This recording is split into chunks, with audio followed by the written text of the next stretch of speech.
Assalamualaikum warahmatullahi wabarakatuh. Perkenalkan, nama saya Naisa Alpina dari kelas 9E. Saya akan mempresentasikan Wali Songo dalam dakwah di Indonesia. 1. Sunan Ampel.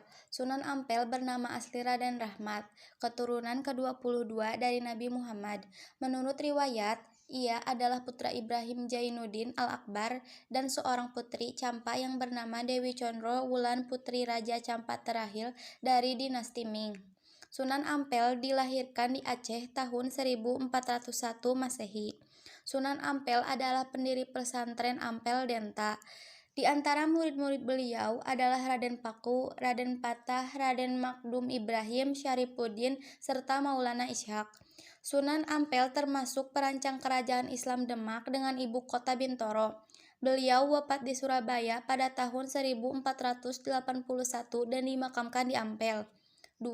Sunan Gresik. Dikenal juga dengan nama Maulana Maghribi, Syekh Maghribi, serta Syekh Jumadil Kubro. Beliau dianggap sebagai orang Islam pertama yang masuk ke Pulau Jawa sehingga kedatangannya mendanai permulaan masuknya Islam di tanah Jawa. Sunan Gresik meninggal pada 12 Rabiul Awal 882 Hijriah atau 8 April 1419 dan dimakamkan di Gapura Wetan, Gresik. 3. Sunan Bonang. Lahir di Surabaya pada tahun 1465 dan wafat tahun 1525 di Tuban. Beliau dikenal dengan nama Raden Maulana Makdum Ibrahim. Beliau merupakan putra dari Sunan Ampel sekaligus saudara sepupu dari Sunan Kalijaga. Sunan Bonang dianggap sebagai pencipta gending pertama. Beliau berdakwah di daerah Tuban dengan menggunakan media wayang dan gamelan sesuai dengan kegemaran orang Jawa. Beliau juga yang mendidik Raden Patah hingga kelak menjadi raja kerajaan Demak. 4. Sunan Giri. Memiliki nama asli Raden Paku dan dikenal juga dengan nama Raden Ainul Yakin. Beliau merupakan putra Maulana Ishaq. Beliau berdakwah di daerah Giri dan sekitarnya serta banyak mengirimkan para dai di keluar Jawa seperti Madura, Bawean, Kangean, Ternate, dan Tidor. Sunan Giri adalah pencipta permainan anak bernuansa religius seperti Jelungan, Gendi Ferit, Jor Gula, Cublak-Cublak Suweng, dan Lili. 5. Sunan Derajat. Lahir di Ampel, Surabaya pada tahun 1407 dengan nama asli Raden Kasyim atau Syarifuddin. Beliau juga termasuk salah satu putra Sunan Ampel. Tembang Jawa Pangkur diciptakan Sunan Derajat sebagai media dakwah. Beliau wafat pada pertengahan abad ke-16 dan dimakamkan di Sedayu, Gresik. 6. Sunan Kalijaga. Memiliki nama asli Raden Masyahid. Ayahnya adalah Raden Syahur Tumenggung Wilwatikta yang menjadi Bupati Tuban, sedangkan ibunya bernama Nawangrum. Nama Kalijaga dalam satu versi berasal dari bahasa Arab dari kata kadijaka, pemimpin yang menegakkan kebersihan dan kesucian. Tetapi pendengaran orang Jawa adalah Kalijaga. Sunan Kalijaga dianggap sangat berjasa dalam mengembangkan seni wayang purwa atau wayang kulit serta gamelan yang dipergunakan sebagai dakwah Islam. Selain itu, beliau juga mengembangkan seni suara, ukir, busana, pahat, serta kesusastraan. 7. Sunan Kudus. Lahir dengan nama Ja'far Shadiq.